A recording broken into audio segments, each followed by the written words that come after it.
Did the items for Jane and Hannah arrive?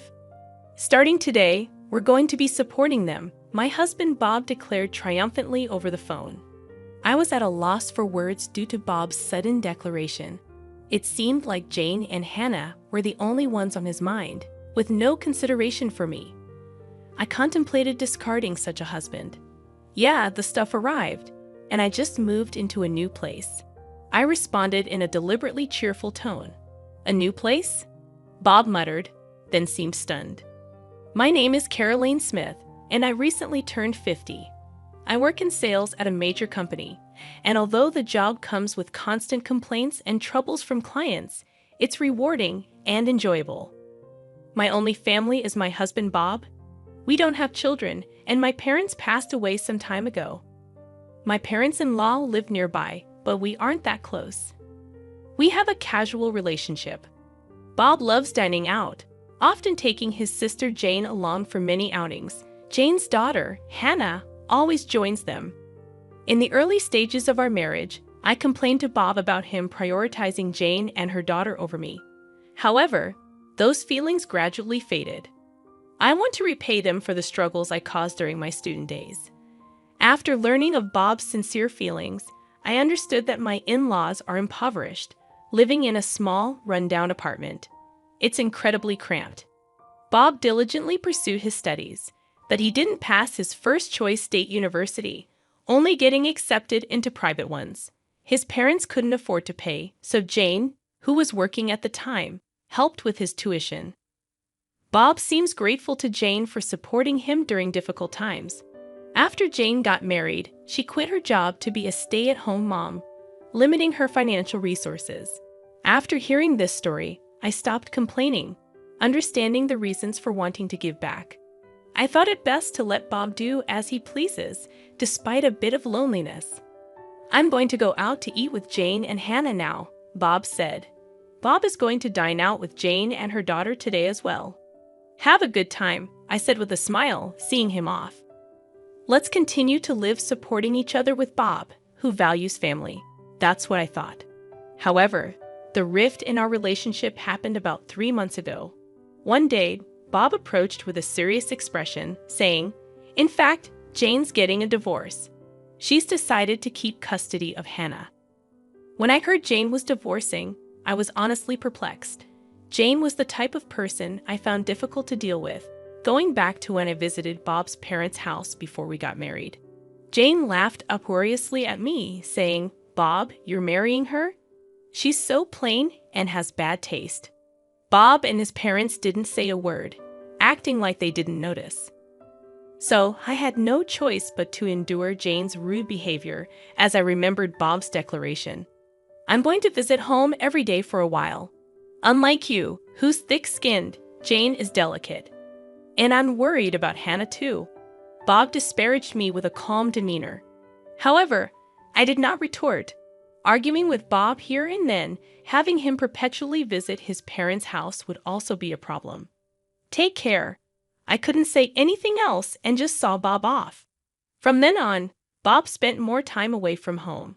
Until now, he often came home around 8 p.m. on weekdays, but there were times when he didn't return even by the next morning. He was almost never home on weekends, and my loneliness just grew.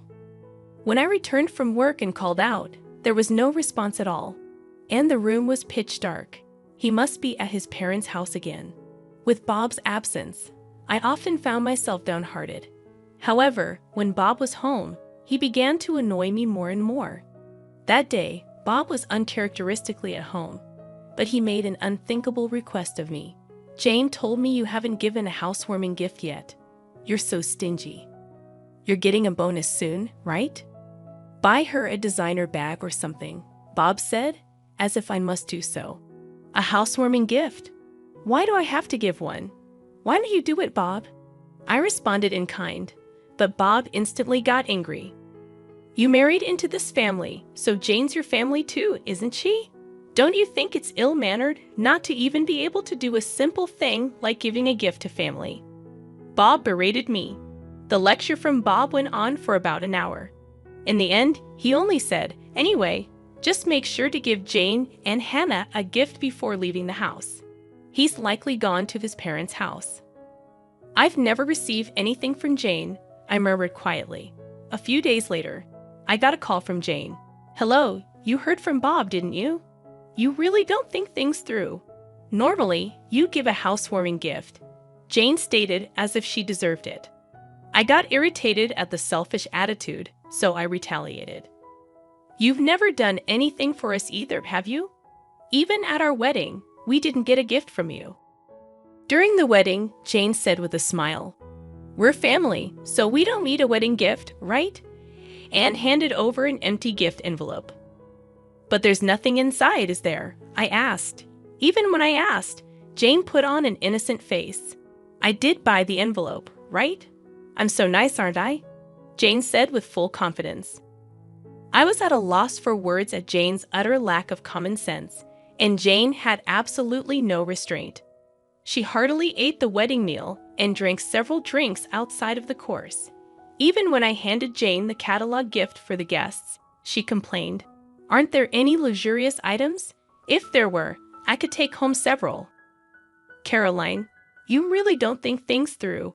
That was the outcome, with her complaining like that. Remembering all that, Jane replied with a scoff, You're my brother's wife. I don't need to give you anything, do I? You're the lowest in our family hierarchy. Rather, it's only natural for you to honor me. If you understand, go buy a new designer bag quickly. I was astounded at the way Jane spoke, unable to say anything. Hannah strikes up a conversation. Caroline, make sure you buy my bag too. It has to be the one exclusive to the Fifth Avenue store, or I won't forgive you. Bye, Hannah. Laughing loudly with a ha-ha-ha. Hung up just like that. Unbelievable. Why am I the only one who has to endure this? I heaved a big sigh. After that, Bob just stopped coming home. Whenever he did come back, he would take money from my wallet without any regard for my desperate attempts to stop him. You're always at home, so you're not going to use the money, right? I'll use it for something worthwhile. Be grateful. Waving a few bills, Bob left the house. I couldn't take this anymore. I was becoming worn out from Bob's selfish actions. Then one day, the doorbell rang, and I opened the front door. Hello, I said, and someone who appeared to be a mover said, Is this the residence of Mr. Bob Smith? We'll start moving the stuff right away, and began bringing a multitude of boxes into the house. I hurriedly tried to stop him, saying, Wait a minute, we didn't order this. However, the mover responded with a slight troubled look. It's Mr. Bob Smith's residence, right? We received a request directly from him. Perplexed by the mover's reply, I immediately called Bob. Fortunately, Bob answered right away. In the background of the call, I could hear the crude laughter of what seemed to be Jane and Hannah. I confronted Bob. There are movers here bringing box after box into our house. What's going on? Then, Bob said something completely unexpected. Oh, did the stuff for Jane and Hannah arrive? From today, we're going to be supporting them. I don't need your opinion, got it? Bob declared triumphantly over the phone. In the background, Jane started to speak. Welcome aboard. Since you don't have kids, you must be thrilled to take care of our Hannah, right? Be grateful. Hannah voiced her displeasure with a tinge of offense. What? This old lady is going to be like a parent? So embarrassing. I can't tell my friends. I was at a loss for words due to Bob's sudden declaration. Surely the in-laws' house must have become too cramped, prompting Jane to plead with him. Our house is bigger and has spare rooms. No doubt they were requested by Jane and Hannah, who knew about this. It seemed like Bob only had Jane and Hannah on his mind. There was not a shred of consideration for me. I might as well discard such a husband. I made up my mind as I remained silent. Bob continued to issue orders. Additional baggage will arrive in a week. I bought new furniture for Jane and Hannah online, so make sure to get things sorted out. We'll stay at our parents' place until then. We can't live in a room scattered with boxes. Bob said so with a laugh. Hey, isn't this too pitiful for Caroline? She has to sort out our stuff all by herself. Jane was also snickering. It's our precious belongings. Handle them with care. Hannah had the audacity to demand. I wanted to hang up this call so badly. All right. I simply said that and immediately hung up the phone. Right after hanging up the phone, I swiftly sprang into action. A week later, Bob called again. Did the additional baggage arrive? Did you tidy up the room properly? Bob probably wants to know the current state of the house. He seemed somewhat anxious. Unable to calm down, so I smiled sweetly. Yep, the stuff arrived. And I just moved into a new place. I responded in a deliberately cheerful tone. Ha, a new place. Bob muttered and then was stunned. In fact, on the day Jane and Hannah's belongings first arrived, I promptly sprang into action and headed to a local real estate agent, directly negotiating to find a place to live. Initially, they declined, stating it was impossible, as most places require renovations before moving in or have handover procedures, meaning you can't move in on the same day. However, after checking with several agents, I was introduced to a women-only shared housing. It came with automatic locks, providing a safe environment for women to live in. The bathroom, toilet, and kitchen were shared, and electricity and gas were already set up, allowing for immediate use. Additionally, a cleaning service came regularly, making it a well-thought-out housing option. Since it was furnished, minimal luggage would not be a problem. According to the real estate agent, there was just one room available. I'd like to see the room right away. I immediately requested from the agent. They took me to view it straight away. And just by taking one look inside the room, I decided I'll take it. When I shared this story, Bob was visibly shaken, even over the phone. Moving out on your own is utterly unreasonable, isn't it? We're a married couple. Apologize to me right now and come home, Bob scolded me. Jane, perhaps shaken, hysterically asked, What's happening with our room? Hannah too yelled angrily, Don't mess with us, old hag. When I didn't rebut, Bob said, as if he thought of something clever, Do you think it's okay to do such a selfish thing?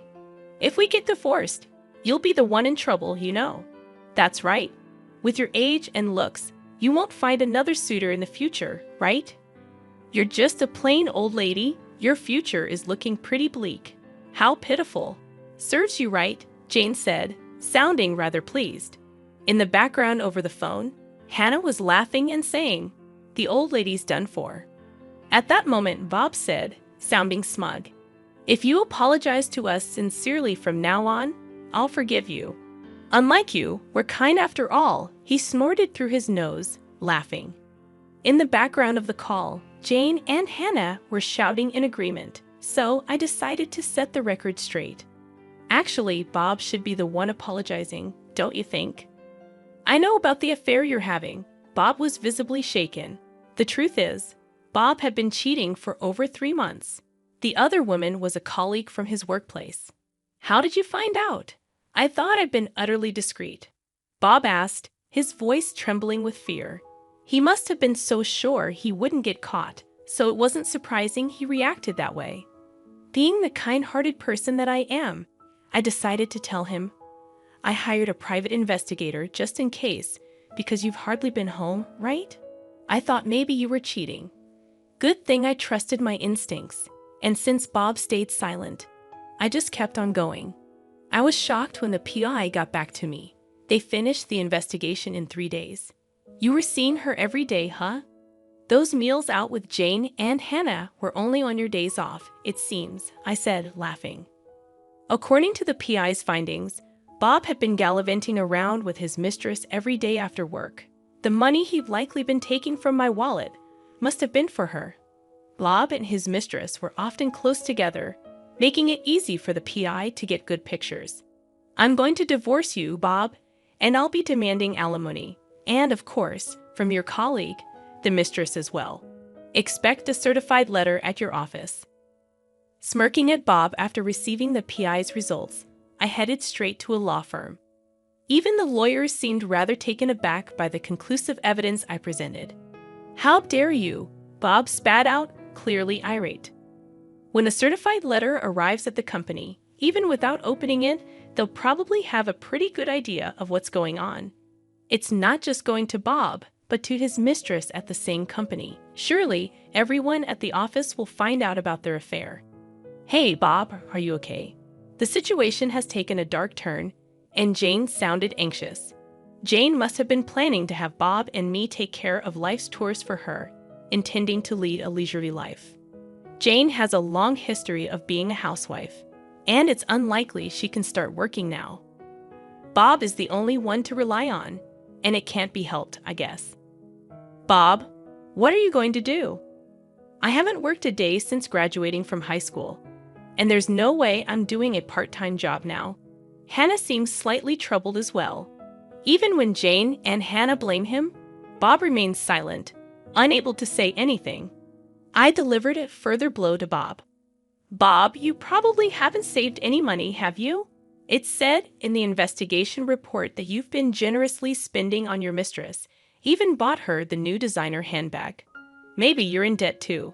I dropped a bomb, and whether Bob is shaken up, he can't find the words. Ignoring him, Jane is yelling at him. What? You don't buy them for me. But why did you get them for your mistress? Are you kidding me? Plus debt? How much do you owe? I hate you, Bob. Even though I begged so much, you never bought me anything. Hannah also scolds Bob in a high-pitched voice. On the other side of the phone, Jane and Hannah are noisily complaining. Caroline, I really am sorry, so please handle these two somehow. Bob pleaded with me in an exhausted voice. But I have no intention of forgiving Bob. Why don't you deal with it yourself? I'm not involved, and it's what you deserve. Better tell your mistress soon. If you dilly-dally, a certified mail will reach your company, you know? I said to Bob with a smirk. Damn, Bob seemed frustrated. Ignoring such a Bob, I spoke. Well then, do your best, and please give me plenty of alimony. I hung up the phone right there. After hanging up, there were several calls from Bob, but I ignored them. Let Bob and Jane struggle as much as they want. I muttered quietly and set Bob's contact to block incoming calls. After that, my divorce with Bob was finalized. Initially, Bob resisted because there was dual income. Until now, Bob could afford to live even while he just messed around. With just Bob's income, maintaining the lifestyle we've had until now is certainly not feasible. It seems like Bob understands that, which is why he doesn't want to divorce me. However, I have decisive evidence of Bob's infidelity. Ultimately, I conveyed to him that I have absolutely no intention of reconciling, and that I will take legal action if he doesn't agree to the divorce any longer. With that, Bob, hanging his head down, said, I'll agree to the divorce, and stamped the divorce papers. So I demanded alimony from Bob in settlement for emotional damage from his partner. The amount was determined while being informed about the going rate from my lawyer. I believe it's a fair amount. In fact, Bob's partner paid it promptly. Apparently, she borrowed it from her parents after explaining the situation. However, it was a steep amount for Bob. Can it be reduced? Even though he said that numerous times, I ultimately rejected Bob's request during the meeting with our lawyers at the law office. How about I add on the money you stole from my wallet? I cheerfully asked. Bob turned pale as a ghost. That amount is fine. In the end, Bob, trembling, agreed. After that, both Bob and his partner resigned from their company. The reason was that their affair was exposed within the company. It seems that the delivery of a certified document brought attention to the relationship between the two. Even if the contents of the envelope were unknown, an envelope from a divorce law office tends to be pretty self-explanatory. One can generally guess what's inside. Eventually, Bob resigned because things got uncomfortable. Being the subject of juicy gossip around the office, perhaps he couldn't stand it. After leaving the company, Bob has been working in day labor via an agency. Due to his age, it seems he couldn't find another job right away, but payments won't wait. He has living expenses plus the installment payments of alimony to me, and the mortgage still has a long way to go. Moreover, the debts he likely incurred during his affair came to light. Life's probably going to be pretty tough, I bet. Sometimes I get messages from Bob through the lawyer to me. I was wrong. Please take me back. I'm begging you. I'm barely scraping by. If I'd known this would happen, I would have been nicer to Caroline, Bob says, reportedly weeping in front of the lawyer. I think he's really backed into a corner, but it's too late now. And the situation for Jane and Hannah doesn't look good either. Currently, they are living with Bob, but since Bob has no money, their living situation seems dire. One day, I got a message from Jane on my cell. I had blocked Bob's number, but I hadn't blocked Jane's. Seems like that backfired. Wondering what she could possibly want now, I answered the call. Hello, and the moment I answered, Jane begged me, please help us. We're living with Bob, but he has no money, and our electricity and gas are going to be shut off. We don't even have anything left to eat, Jane spoke in an exhausted voice. I was surprised that their living situation had become so desperate. But I had no intention of helping, so I brushed Jane off coldly. Why don't you work? You're healthy, aren't you, Jane? You used to work back in the day, right? Then Hannah, presumably next to Jane, spoke up. Caroline, isn't that harsh? You're working at a major company. You wrangled money out of Bob and his affair partner, so you must have some financial leeway, right? So you have a duty to support Mom and me. If you tell us your address, we'll come there. Take care of us. Hannah apparently has no intention of working even now. It's truly exasperating considering she's still young. Biting back a sigh, I conveyed my stance. Now that I'm divorced from Bob, I'm a complete stranger to you, Hannah. I have no intention of supporting you, and I don't want anything more to do with you. Don't call me again. As soon as I finished speaking, Hannah shouted, Don't mess with me, you old hag. You should just quietly take care of us. Tell us your address right now. After that, they kept shrieking for quite a while. Their characters will likely never change for the rest of their lives. I have nothing to do with this anymore. Goodbye. With that, I hung up the phone. I immediately blocked Jane's number. I never want to deal with them again. In their current state, they will likely face more hardship, but it's their own laziness that brought this upon them. I think it's fine if they continue to suffer. A year later, I decided to move out of the shared housing. It's a bit sad to leave where I made friends. The reason I'm leaving this fun and lively place is because I decided to adopt a dog. I met the dog at an adoption event a dog-loving friend invited me to, and I went along. That's where I had a destiny-filled encounter. While other dogs were being friendly with various people, this dog was different. It stared at me intently the moment our eyes met. I thought this dog might need me. After that, I attended the adoption events many times and deepened my bond with him. After several visits, joyfully, I was allowed to adopt him. However, the shared housing doesn't allow pets, so sadly, I had to move out. Now I live in a pet-friendly apartment. Dogs don't betray you, and it's so cute when I call. He runs towards me joyfully. There will probably be various difficulties in the future, but I'm not alone anymore. I want to move forward, facing forward, supporting each other with this beloved dog.